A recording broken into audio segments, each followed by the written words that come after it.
पश्चिम ओडिशार कोशल क्रांति दल कोशल राज्य दाबी करिसेंति। अंचलर पर्वपर्वाणी भाषा संस्कृति किपरि अणदेखा न कराजिबो सेथिपई जिलापालंको दाबी पत्र प्रदान करिसेंति। समस्यार समाधान पई पश्चिम ओडिशा को कोशल राज्य पई सेमाने दाबी करिसेंति।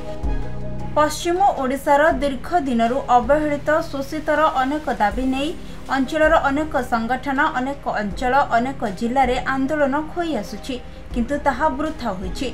24 वर्ष धरी ओडिशा को शासन करुथिबा पूर्व सरकार समय रे सेमानक समस्या प्रति केही भी दृष्टि देउनथिले। जेउ कारणरू नुआ सरकार आसिबा परे सेमानक मनरे आशा आकांक्षा जागृत होइछि। नुआ सरकार सेमानकर समस्या सुनी समाधान करिवे बोली सेमाने आशा प्रकट करिसंति। आज आमे कलेक्टर ऑफिस के आइछु जेंटा कि सूचना दे अग्रिम सूचना देसन से आमर अनेक दिन आम आंदोलन करूँ कि आमर भाषा के मान्यता दियो, आमर भाषा रे धनुयात्रा हो, आमर कैंसर हॉस्पिटल हो, आमर पश्चिम ओडिशा विकास परिषद आमर एरिया के आसू तार अर्थ बराद बेसी बढ़ू आउ आमर बुर्ला हॉस्पिटल हो बोल के मुद्दा धरिक आम आंदोलन करूँ।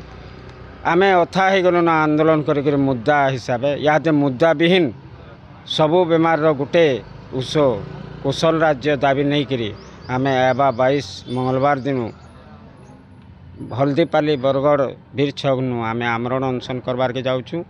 एटा जेनटा कि आम किहे ने करी कोशल राज्य दाबी करी आमरण अनशन आर आंदोलन आमर पिला माने मुद्दा हिसाब करते आम यहाँ कोशल राज्य डायरेक्ट मागबू सरकार आर नहीं दियन कैंसी मुद्दा रे दाबी पूरा नहीं करन आम जानलु न और केते दिन सहमा सबू खनि खदान सारी देबे सबू आमर अंचल विकास के ठप करदेवे तार परे आम देखुमा बसिकी किछु करि ना पारू आम राज्य मागबार लगी इनु याड के रेडी हो राज्य आंदोलन ही बढ़ामु। बरगढ़ हरिश्चंद्र भोईंक रिपोर्ट खबर ओडिशा।